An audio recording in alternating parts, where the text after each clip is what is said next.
আত্মচরিত আচার্য প্রফুল্লচন্দ্র রায়। আজ পড়ব দশম পরিচ্ছেদ। দশম পরিচ্ছেদে দ্বিতীয়বার ইউরোপ যাত্রা, বঙ্গভঙ্গ, বিজ্ঞান চর্চায় উৎসাহ এই শিরোনামে লিখছেন আচার্য। আমি এখন ইউরোপ ভ্রমণে যাত্রা করিব স্থির করিলাম।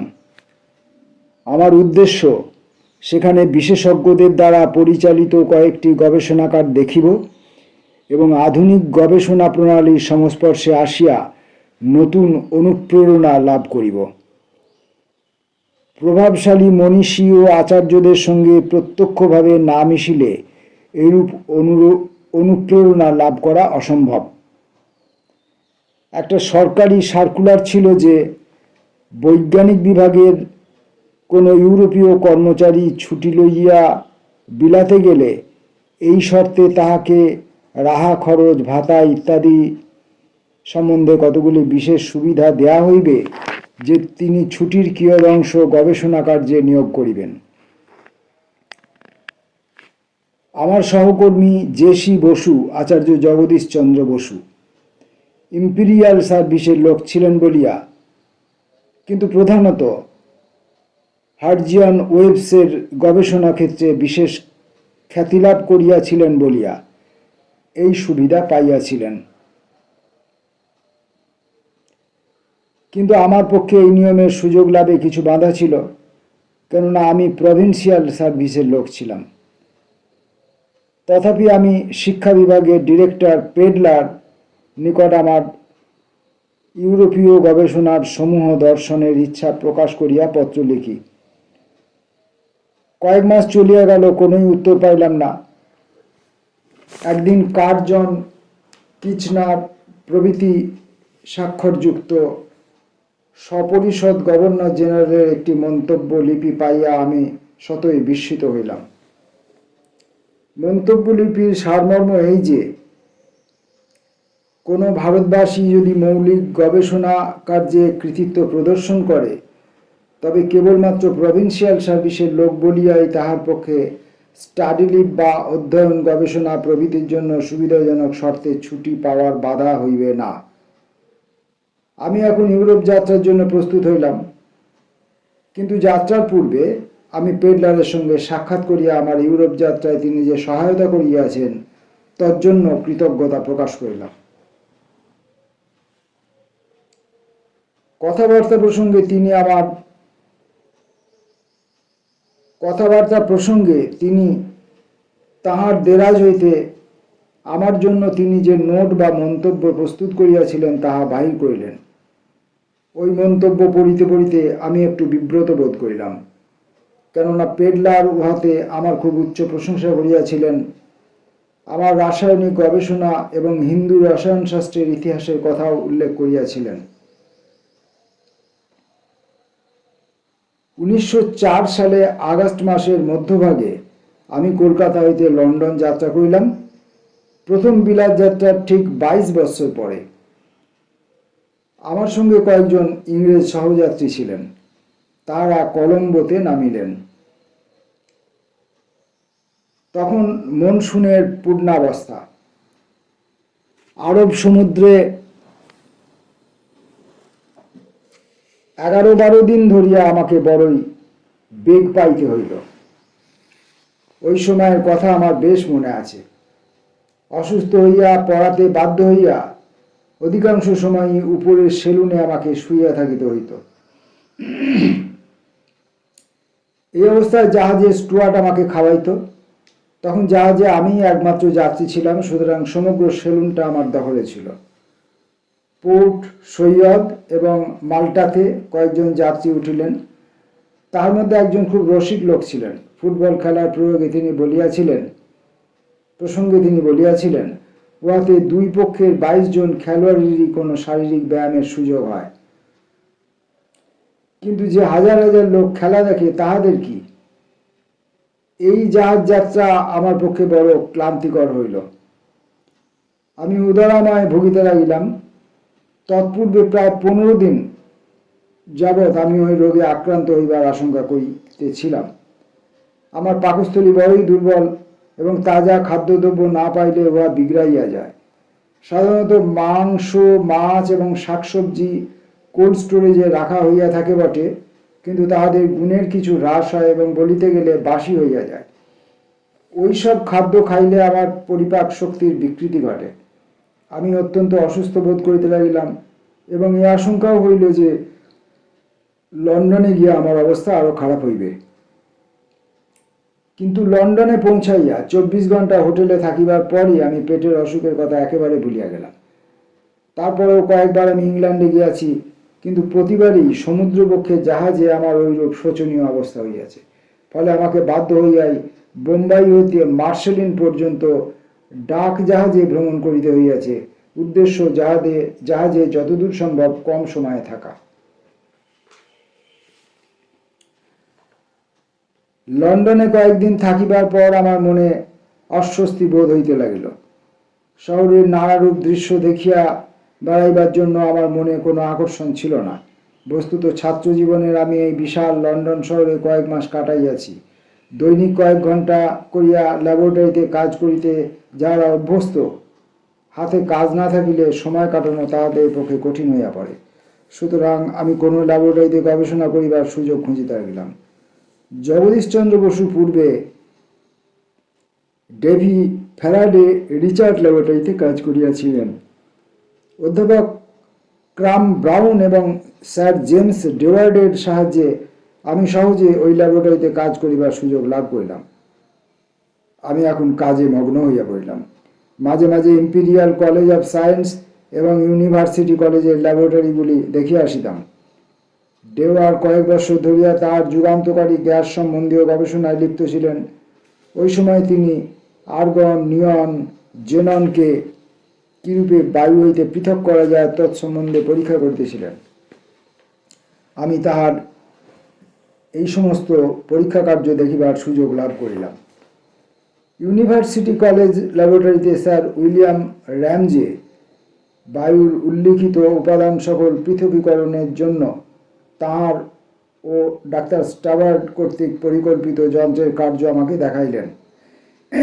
এইরূপে আমি তৎকালীন শ্রেষ্ঠ রাসায়নিকগণের ঘনিষ্ঠ সংস্পর্শে আসিবার সুযোগ পাইলাম। 1904 সালে বড়দিনের ছুটির সময় এডিনবার্গে কাটাইলাম এবং তথায় কয়েকজন পুরাতন বন্ধুর সাক্ষাৎ পাইলাম। ভারতীয় ছাত্রেরা কালেডোনিয়ান হোটেলে একটি সভা করিয়া আমাকে সম্বর্ধনা করিলেন। অধ্যাপক ক্রাম ব্রাউন ওই সভার সভাপতির আসন গ্রহণ করেন। রয়্যাল সোসাইটি অব এডিনবার্গ আমাকে একটি ভোজসভায় আমন্ত্রণ করিলেন। স্যার জেমস ডেওয়ার্ড সভায় প্রধান অতিথি ছিলেন। অধ্যাপক ক্রাম ব্রাউন স্যার জেমসের স্বাস্থ্য কামনা করিবার সময় আমার নামও সেই সঙ্গে জুড়িয়া দিলেন। স্যার জেমসের পরে উত্তর দিতে উঠিয়া আমি কিঞ্চিত বিব্রত হইয়া পড়িলাম। যা হোক, কোনরূপে যথাযোগ্য প্রত্যুত্তর দিলাম। এডিনবার্গ হইতে আমার বন্ধু ও সহপাঠী জেমস ওয়াকারের ল্যাবরেটরি দেখিবার জন্য আমি ডান্ডিতে গেলাম। তারপর দক্ষিণে লন্ডন অভিমুখে যাত্রা করিলাম। পরে লিডস, ম্যানচেস্টার এবং বার্মিংহামের ল্যাবরেটরি সমূহ দেখিয়া এবং অধ্যাপক স্মিথেলস, কোহেন, ডিকসন, পার্কিন, ফ্রাঙ্কল্যান্ড এবং অন্যান্য রাসায়নিকদের সঙ্গে সাক্ষাৎ করিলাম। তাহারা সকলেই আনন্দে আমাকে অভ্যর্থনা করিলেন। লন্ডনে ফিরিয়া আসিয়া আমি প্রায় 1 মাস কাল গবেষণার কাজ করিলাম। তারপর ইউরোপে যাত্রা করিলাম। র্যামজে অনুগ্রহপূর্বক ইউরোপের বিশিষ্ট রাসায়নিকদের নিকট পরিচয়পত্র দিয়াছিলেন। আমি বার্লিনের নিকট চার্লটেনবার্গে 1 সপ্তাহ থাকিলাম এবং বিখ্যাত টেকনিশে হকসিউল ও রাইকসনস্টল্ট দেখিলাম। এডম্যান হকসিউলে অজৈব রসায়নের অধ্যাপক ছিলেন। তিনি আমাকে সাদরে অভ্যর্থনা করিলেন এবং সমস্ত দেখাইলেন। ভ্যান হফ এবং তাহার ল্যাবরেটরিও দেখিলাম। এই বিখ্যাত ডচ রাসায়নিক তখন সালজবিল্ডাং গবেষণা করিতেছিলেন। স্ট্রাসফোর্টে সামুদ্রিক লবণ হইতে যে অবস্থায় পটাশিয়াম ও সোডিয়াম লবণের বিপুল স্তর সৃষ্টি হইয়াছে, তাহারই নাম সালজবিল্ডাং। মেয়ার হোফারও ভ্যান হফের সহযোগী রূপে কাজ করিতেছিলেন। ভ্যান হফ ইংরেজি ভালো বলিতে পারিতেন, সুতরাং আমি তাহার সঙ্গে ইংরেজিতেই কথাবার্তা বলিতাম। রূঢ় ও অপ্রিয় প্রশ্ন হইতে পারে জানিয়াও আমি তাহাকে জিজ্ঞাসা করিলাম, নিজ দেশ ত্যাগ করিয়া বিদেশে থাকিয়া গবেষণা কার্য করায় একজন দিনেবারের স্বদেশ প্রেমে আঘাত লাগে কিনা। তিনি উত্তর দিলেন যে জার্মান সম্রাট তাহার কাজের জন্য সর্বপ্রকার সুবিধা করিয়া দিয়াছেন। তাহার জন্য একটি স্বতন্ত্র ল্যাবরেটরি দেওয়া হইয়াছে এবং তাহাকে বিশ্ববিদ্যালয়ের মাত্র 1 ঘণ্টা বক্তৃতা করিতে হয়। অবশিষ্ট সময় তিনি গবেষণা কার্যে ব্যয় করিতে পারেন। ভ্যান হফ আমাকে জিজ্ঞাসা করিলেন, আমার স্বদেশবাসী অঘোরনাথ চট্টোপাধ্যায়কে আমি চিনি কিনা। নামের প্রত্যেক অক্ষর তিনি স্পষ্টরূপে উচ্চারণ করিলেন। ইহাতে আশ্চর্যের বিষয় কিছু নাই। অঘোরনাথ 1875 খ্রিস্টাব্দে ডক্টর ডিগ্রি লাভ করেন। তৎপূর্ব বৎসর ভ্যান হফ এবং লে বেল প্রত্যেকে স্বতন্ত্রভাবে অথচ একই সময়ে অ্যাসিমেট্রিক কার্বনের মতবাদ ব্যাখ্যা করেন। আমার মনে হয় অঘোরনাথ এডিনবার্গ বিশ্ববিদ্যালয়ের ভ্যান্স ডানলপ বৃত্তি লাভ করেন এবং ইউরোপে রসায়ন বিভাগ অধ্যয়ন সম্পূর্ণ করিবার জন্য গমন করেন। তিনি অতীব মেধাবী ছিলেন এবং তাহার মনে বড় বড় কাজের কল্পনা ছিল। খুব সম্ভব অঘোরনাথ ভ্যান হফের সংস্পর্শে আসেন এবং তাহার সঙ্গে নতুন থিওরির ভবিষ্যৎ ফলাফল সম্বন্ধে আলোচনা করেন।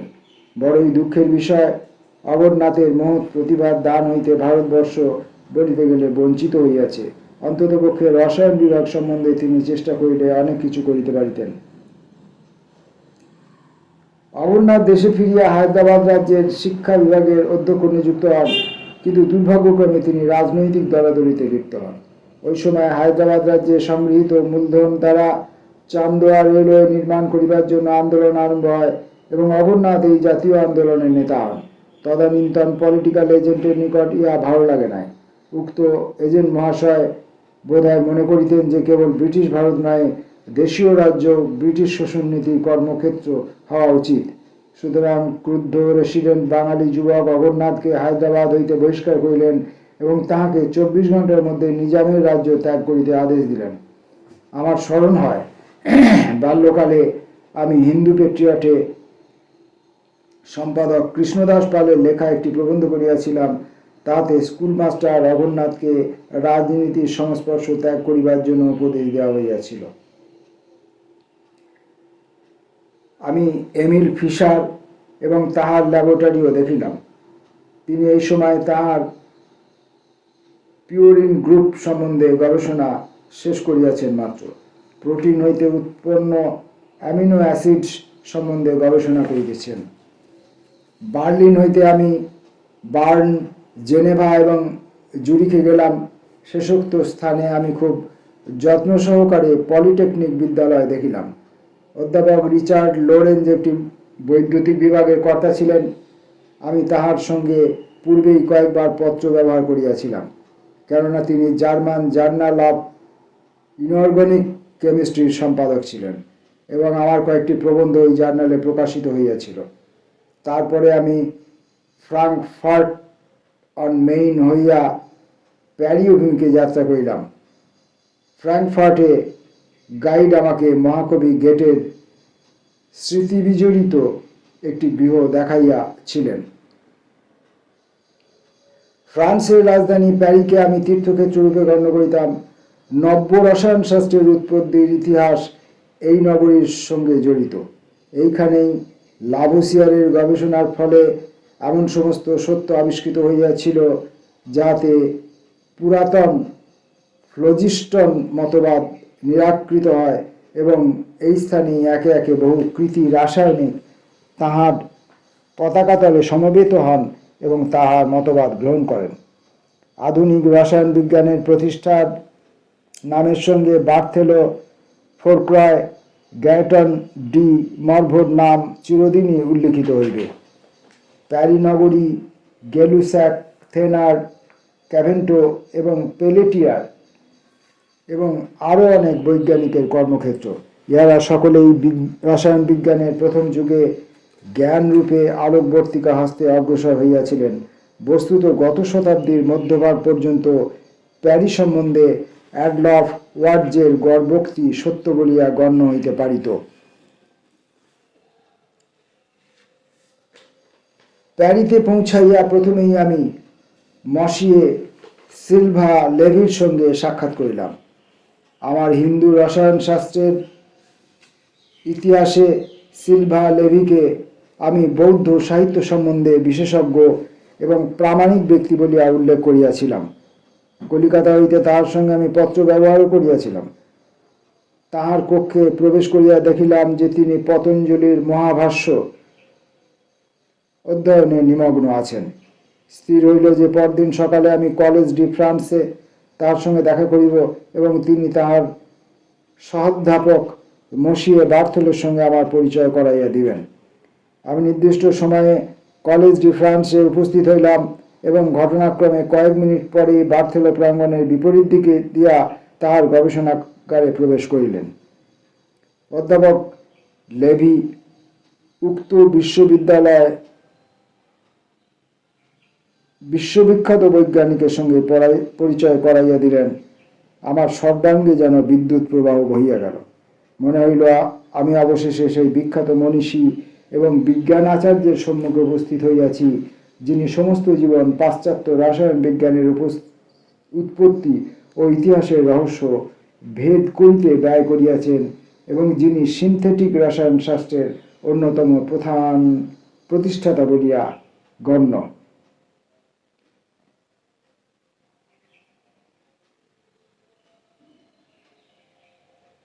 বার্থেলো আমাকে তাহার ল্যাবরেটরিতে লইয়া গেলেন এবং তাহার আবিষ্কৃত কাঁচাধারে রক্ষিত যন্ত্রাদি সযত্নে দেখাইলেন। অর্ধ শতাব্দী পূর্বে সিনথেটিক কম্পাউন্ড সমূহ বিশ্লেষণের জন্য তিনি এই সমস্ত যন্ত্র ব্যবহার করিতেন। তার আমন্ত্রণে তাঁর বাড়িতে গেলাম। একাডেমি অফ সায়েন্সের তিনি স্থায়ী সেক্রেটারি ছিলেন এবং সেই হিসাবে ইনস্টিটিউটেরই একাংশে তাহার বাসস্থান নির্দিষ্ট ছিল। বার্থেলো পূর্ব হইতেই তাহার এক পুত্রকে সাক্ষাতের সময় উপস্থিত থাকিবার জন্য আমন্ত্রণ করিয়াছিলেন। পুত্র কিছুদিন বিলাতে কেমব্রিজ বিশ্ববিদ্যালয়ে অধ্যয়ন করিয়াছিলেন, সুতরাং ইংরেজিতে বেশ কথাবার্তা বলিতে পারিতেন। সুতরাং তাহার সাহায্যে বার্থেলোর সঙ্গে আমি প্রায় 1 ঘণ্টা কাল কথাবার্তা বলিলাম। বার্থেলো আমাকে একাডেমির অধিবেশনে উপস্থিত থাকিবার জন্য নিমন্ত্রণ করিলেন। 71 বৎসর বয়স্ক প্রেসিডেন্ট প্রসিদ্ধ রাসায়নিক মসিয়ে ট্রুস্টের সঙ্গেও তিনি আমার পরিচয় করাইয়া দিলেন। লা নেচার পত্রে ওই অধিবেশনের যে বিবরণ বাহির হইয়াছিল তাহাতে আমার সম্বন্ধে উল্লেখ ছিল। প্যারিতে থাকিবার সময় আমি মসিয়ে সিলভা লেভির ঘনিষ্ঠ সংস্পর্শে আসিয়াছিলাম। তিনি আমাকে একটি সান্ধ্য বৈঠকে নিমন্ত্রণ করেন এবং আমার হোটেলে আসিয়া আমার সঙ্গে সাক্ষাৎ করেন। এই স্থানে মসিয়ে পামের কোডিয়ারের সঙ্গে আমার সাক্ষাৎ হয়।